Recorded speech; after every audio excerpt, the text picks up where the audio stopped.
Hi, I'm Miss Aria, and this is a practice part for clocks as recorded by Coldplay and arranged by Robert Longfield.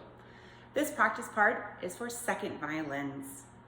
So it's important to know that you have a lot of repeats. You should mark your music. This is actually a violin 3 part. Okay, but you'll notice that there's some color in there to dictate where the repeats are. Your part is similar.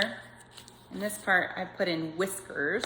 If you can see the whiskers to show where you're supposed to repeat to. It's also very important that you know you don't play the first 4 measures. You only play the second time. So make sure that when you do come in, you don't do that repeat because that repeat has already happened. We move into 5. So for this practice part, you'll hear me play cello in the background. The cello part and the bass part are very essential to this driving fast rock beat. So it's important for me that you know your part based off of what the cellos are going to do for us. They're our heartbeat. So there are 2 hard parts that you should be aware of as a second violin, and your bow stroke for that would be this. In my studio, we call it jellyfish. Okay, so it's this down, up, down, up, down, up, down, up movement.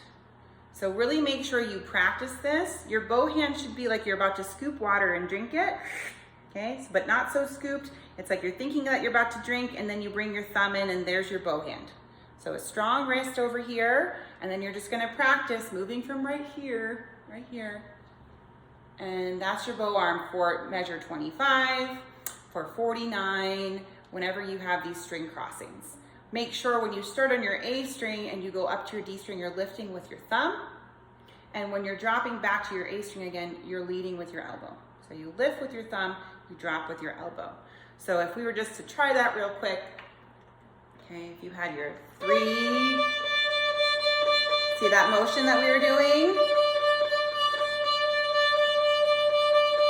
So if I was looking at 25 and I was gonna play 4 notes for each one of those, if I was gonna go huckleberry, and then an A, huckleberry, then up with my thumb to my D string, high 2, drop my elbow, and then open A, up with my thumb, drop my elbow, back to my A, and then it goes to a C, up with your thumb, drop your elbow. Okay, and then from that, you can turn that into doubles. So double, double, double, double, ready, go. And then A, 2, 3 with doubles, go. And then when that gets easy and you've practiced that, then try doing it in units, like 3A, up with your thumb, again. Remember, you're lifting with your thumb and dropping with your elbow, keeping a nice strong wrist. Your pointer should be soft. Okay, so that would be how you practice that section because it should eventually sound like this.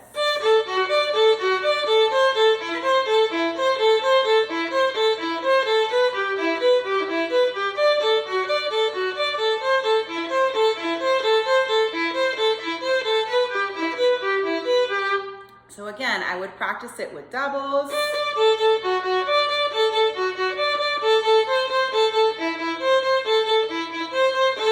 And then try it again. Until it sounds good, okay? And then go into unit practice, so sets of 2. Again. And then try to do sets of 4.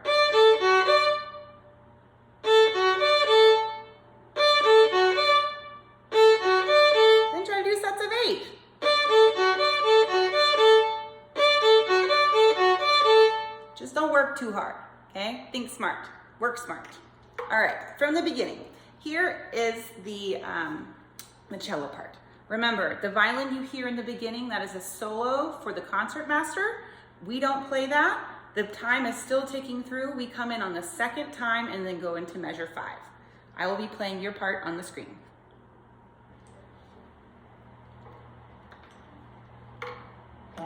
2, 3, 4.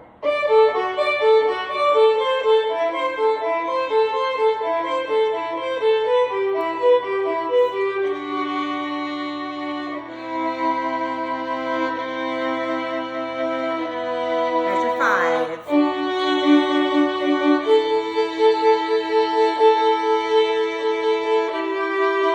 5.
65.